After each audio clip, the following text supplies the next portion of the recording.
இங்கு பேசிய முன்னோடிகள் தமிழகத்தில் நடக்கின்ற ஆட்சியை பற்றி எல்லாம் சொன்னார்கள். அதை பற்றி ஒரு 50 நாட்கள் பிரச்சாரம் செய்யும் போது தெல்ல தெளிவாக சிறப்பாக ஆழமாக உங்கள் மனதில் பதிய வைக்க நான் காத்துக் கொண்டிருக்கின்றேன். எடுத்த காரியத்தை முடிக்காமல் இன்று நான் இருந்ததில்லை. இதை உடனடியாக பத்திரிகையில் போடலாம்.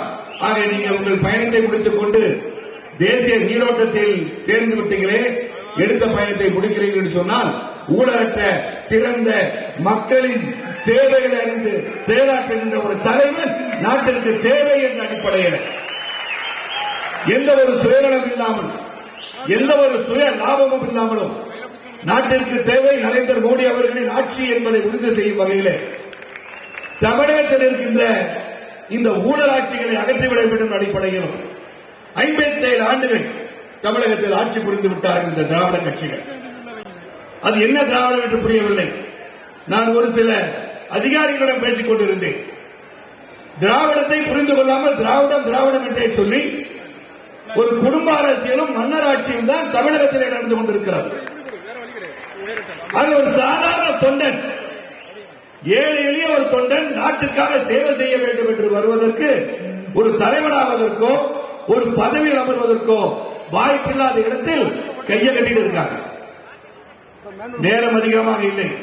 இருந்தாலும் பாரத பிரதமர் மோடிஜி அவர்களை பற்றி நான் நெல்லையில் நடந்த கூட்டத்தில் சொன்னேன். இந்திய அளவில் மட்டுமல்ல, உலக அளவிலே இந்தியாவின் பெருமையை ஒரு தலைவர் எடுத்துச் சென்றிருக்கிறார் என்று சொன்னால் அது பிரதமர் மோடிஜி அவர்கள் தான். அவர் வாழ்க்கை வரலாறை தெரியாதவர்கள் பேசிக் கொண்டிருக்கிறார்.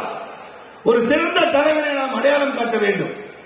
ஒரு சிறந்த தலைவனுக்கு உழைப்பு இருக்க வேண்டும், உறுதி இருக்க வேண்டும், நியாயம் இருக்க வேண்டும், தர்மம் இருக்க வேண்டும், செயல்பாடுகள் சிறப்பாக இருக்க வேண்டும். ஆக மோடி அவர்கள் 1979ஆம் ஆண்டு குஜராத் மாநிலத்தில் அருகே உள்ள மச்சு என்ற தவறாக அதை ப்ரொனன்சியேஷன் செய்கிறோம். அந்த ஆற்றின் வெள்ளம் பெருக்கெடுத்து மோர்பி அணை உடைகிறது. மக்கள் தத்தளிக்கிறார்கள், உயிருக்கு போராடுகிறார்கள். அந்த போராட்டத்தில் அந்த தத்தளிக்கும் மக்களை காப்பாற்றுவது ஒருவராக இருந்தது யார்? அந்த 1000 பேர் அந்த பணிபுரிந்த அந்த மக்களை காப்பாற்றுகின்ற அந்த இடத்தில் இருந்தது யார்? நமது பாரத தலைவராக பாரதத்தின் பிரதமராக இருக்கின்ற மோடிஜி அவர்கள் அங்கு மக்களை காப்பாற்ற 29 வயதில் இறங்கியிருக்கிறார். ஆக சிந்தித்து பார்க்க வேண்டும். அவருடைய பயணம் நீண்ட நெடிய ஒரு பயணம்.